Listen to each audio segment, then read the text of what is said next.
Je le disais à l'instant, c'est donc au terme d'un bras de fer qui n'est pas terminé sans doute entre la France et l'Italie qu'on a appris que ce sera bien sur nos côtes dans le port militaire de Toulon que le navire de migrants l'Ocean Viking accostera ce matin. Une décision qui divise profondément la classe politique. On en parle en Sud Radio vous explique avec vous Michel Auboin. Bonjour. Bonjour. Et bienvenue sur Sud Radio. Vous êtes haut fonctionnaire, préfet honoraire, essayiste. Vous avez exercé les fonctions de directeur du ministère de l'Intérieur en charge de l'intégration des étrangers et des naturalisations. Michel Auboin, à droite et à l'extrême droite, on dénonce une forme de laxisme de la part du gouvernement. Est-ce que la France avait réellement d'autres solutions que d'accueillir cette Ocean Viking ? Au cas précis, peut-être pas, mais ce qui est sûr, c'est que tout ça devient absolument invraisemblable, parce que vous voyez bien ce qui est en train de se passer. Donc en fait, on a d'un côté un droit des nations qui veut que pour franchir une frontière, il faut une autorisation, un visa en général, et de l'autre, des gens qui s'affranchissent de toutes ces règles et qui, se trouvant par un hasard qui n'en est pas au milieu de la Méditerranée, sont recueillis par des bateaux qui, au nom du droit de secourir les naufragés en mer, les ramènent sur les côtes européennes. C'est quand même une configuration qui, à terme, va poser des problèmes insurmontables et qui commence à poser d'ailleurs des problèmes insurmontables. Qui en pose déjà, on le voit avec ces relations franco-italiennes, qui en pose à l'Europe, très clairement. Bien sûr, c'est un vrai problème européen parce que c'est bien de dire, moi j'avoue que je comprends assez bien la position des Italiens, comme j'ai parfaitement compris d'ailleurs la position des Britanniques à l'époque où ils comprenaient pas pourquoi les Français laissaient les migrants quitter Calais pour rejoindre les côtes anglaises. Et on comprend parfaitement cette solution. On ne peut pas imaginer que la totalité des migrants qui viennent de la Méditerranée du Sud débarquent au sud de l'Italie et ensuite soient répartis ou non d'ailleurs dans les pays européens. Pour donner les chiffres du ministre de l'Intérieur italien hier, 90 000 personnes qui ont débarqué en Italie cette année, 8 000 devaient être relocalisées, c'est le terme ailleurs, en Europe, sauf qu'à ce jour, seuls 117 ont été prises en charge, 38 en France. Ça veut dire qu'il y a une réelle pression sur l'Italie et qu'il y a une volonté de la part de Giorgia Meloni, qui a été élue il y a 3 semaines d'ailleurs sur un programme anti-immigration. Il y a une volonté de l'Italie de dire stop, quoi. Je pense que l'Italie a raison. Je pense que la totalité des peuples européens disent d'ailleurs la même chose. Il faut bien comprendre que aujourd'hui, la France accueille en priorité des réfugiés qui viennent d'Ukraine. Moi, j'étais encore il y a 2 jours avec des réfugiés ukrainiens dans ma commune, et on peut pas. Enfin, il faut bien comprendre que nos systèmes d'accueil sont totalement saturés. C'est-à-dire qu'à chaque fois qu'on va accueillir une personne en plus venue de l'extérieur, c'est une personne qui n'aura pas un accueil en France, un accueil auquel elle aurait droit.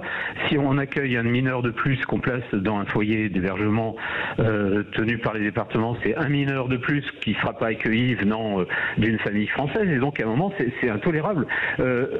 Comment est-ce qu'on peut imaginer que ces gens qui vont débarquer à Toulon, qui vont débarquer ce matin, je ne sais pas bien, qui vont débarquer, comment est-ce qu'on peut imaginer que de toute façon on n'a pas de structure pour les accueillir? On n'a même pas installé de camp de réfugiés comme l'Italie l'a fait. Et donc ils vont être où? Ils vont être porte de la Chapelle, à dormir sous le métro, comme les tentes qu'on voit tous les jours. Enfin, je veux dire, tout ça est absolument invraisemblable. Il faut revenir à des choses plus raisonnables, et je pense qu'il faut que les bateaux qui ramassent au milieu de la Méditerranée, pardon d'expression, des migrants, ce sont des êtres humains, bien sûr, il faut le dire. Bien sûr, il faut absolument qu'ils cessent.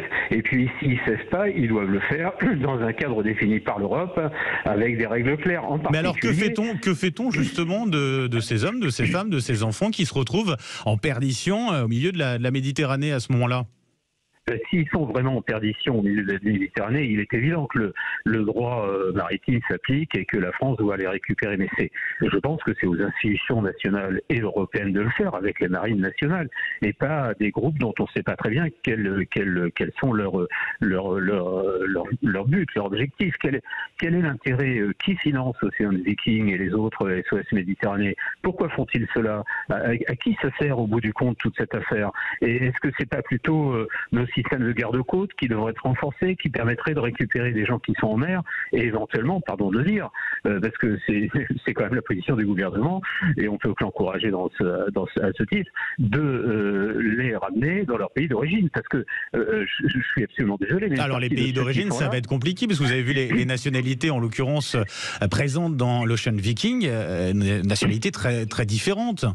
C'est très différent, mais en même temps, bien sûr, c'est très différent. Mais en même temps, vous avez des Égyptiens, par exemple. Alors, autant que je sache, on n'accorde pas le droit d'asile aux Égyptiens, sauf ceux qui seraient persécutés. Mais ceux qui sont persécutés, pardon de dire, ils font une demande d'asile en passant assez normalement par nos consulats. Ils n'ont pas besoin de traverser la Méditerranée et de payer fort cher des passeurs, parce que dans toute cette affaire, les malheureux migrants payent des milliers d'euros pour franchir la Méditerranée et s'installer en Europe, mais si ils avaient demandé un visa, peut-être l'aurait-il obtenu, et par ailleurs le billet d'avion était beaucoup moins cher que ce qu'ils ont payé aux passeurs. Tout ça a strictement plus aucun sens, quoi. Donc l'Égypte évidemment, l'Érythrée qui est un pays qui pardon de dire aujourd'hui, connaît un boom économique considérable, devient bientôt l'usine du monde. Les gens qui partent ont pas, enfin comment dire, ils n'ont pas une légitimité particulière à partir. Mais Michel, au moins pour revenir à cette crise, en tout cas qui oppose aujourd'hui très clairement Rome et Paris, on a quand même au niveau européen un mécanisme de coopération et de solidarité qui a été mis en place. Et qui a été ensuite renforcé sous la présidence française de l'Union européenne. C'est-à-dire quoi? C'est-à-dire que c'est pas assez solide? Ça veut dire que c'est chacun dans son coin? Que la France a raté le coche ici? Ben, la France a raté le coche parce que la France, je pense, je ne voudrais pas le dire ainsi, mais la France ne montre pas l'exemple. C'est-à-dire que on a demandé à beaucoup de pays, notamment frontaliers, de mettre en place des camps, des structures d'hébergement sur place, qui sont en Grèce, en Italie, etc. Mais nous, est-ce qu'on a mis quelque part un seul ouvrage de ce type qui permettrait d'accueillir sur une durée assez longue des gens qui, faute de quoi s'installent sous des tentes comme à Calais? Non, on l'a jamais fait, on veut pas le faire pour des raisons d'image. Bon, mais cette affaire ne tiendra pas longtemps, quoi. On a vu, moi je me souviens quand l'Allemagne avait ouvert ses portes, vous vous souvenez, de façon très volontariste. Une partie des personnes qui avaient demandé un statut de réfugié en Allemagne s'étaient vues refuser ce statut. Et où est-ce qu'on les avait retrouvés? Dans le centre-ville de Metz, chez nous. Et est-ce qu'on avait à Metz des capacités de les accueillir par centaines? Évidemment non. Et où est-ce qu'ils étaient? Dans des camps de fortune bricolés par les ONG. Donc tout ça n'a pas de sens. Je pense que l'Europe doit se mobiliser, trouver des solutions, y compris diplomatiques avec les pays qui nous envoient des réfugiés, se concentrer, comme toujours, sur les vraies demandes d'asile, celles qui sont absolument nécessaires et sur lesquelles on n'a pas été toujours les meilleurs. Rappelez-vous les femmes yazidis, les chrétiens d'Orient, etc.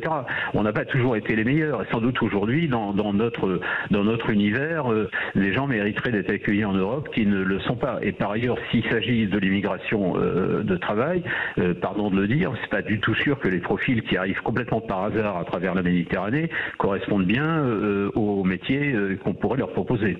On a l'impression qu'en tout cas, on ne va pas vers une solution avec ces sanctions déjà annoncées par la France vis-à-vis de l'Italie, contrôle renforcé aux frontières, décision de suspendre l'accueil l'été prochain, je termine, de 3500 réfugiés venant d'Italie. On n'est pas proche d'une résolution de cette crise. Non, et malheureusement, la politique s'en mêle. Et quand je dis la politique, c'est qu'on voit bien qu'on a des postures. Et si Mme Meloni n'avait pas été élue, je pense qu'on aurait traité les choses de façon différente. Et tout ça est pas raisonnable non plus. D'ailleurs, demandons aux spécialistes, aux experts, aux juristes et à l'armée éventuellement de trouver des solutions pratiques. Mais on ne peut pas non plus se lancer des invectives qui d'ailleurs sont pas suivies parce que bon, les Italiens n'ont pas hésité non plus à laisser passer des migrants par la frontière terrestre. Tous les policiers qui la gardent le savent très bien. Donc tout ça est un peu hypocrite. Une fois que les gens sont dans l'espace européen, de toute façon, au regard des règles de Schengen, ils circulent dans tous les sens, là où les opportunités sont les meilleures. Le problème, c'est qu'aujourd'hui, tous les pays du Nord sont saturés. Le Danemark, la Suède, qui avait accueilli beaucoup de réfugiés, sont totalement saturés, donc ils ne peuvent plus en prendre. L'Italie est saturée. Ses centres d'hébergement sont tenus par l'Église catholique, mais je pense que même si ils sont encore assez solides, ils commencent à être totalement saturés. Nous, pardon de le dire, on n'a pas vraiment les moyens de les prendre en compte, puisqu'on n'a ni les logements, ni les hébergements, et qu'on a saturé une grande partie de nos hôtels en mettant des gens dans des hôtels. Donc on n'a plus de solution, quoi. Alors on va dire, ouais, 300 c'est pas beaucoup, certes, mais derrière les 300, vous avez des milliers qui vont arriver. Donc moi je pense qu'on est au bout de la logique. C'est à la Commission européenne de traiter ça. Oui, effectivement, et on va suivre ça bien sûr dans les prochains jours. Michel Leboin, je rappelle, vous êtes haut fonctionnaire, préfet honoraire, essayiste, et vous avez exercé donc les fonctions de directeur du ministère de l'Intérieur en charge de l'intégration des étrangers, des naturalisations. Un grand merci d'avoir été avec nous ce matin sur Sud Radio et très bonne journée à vous.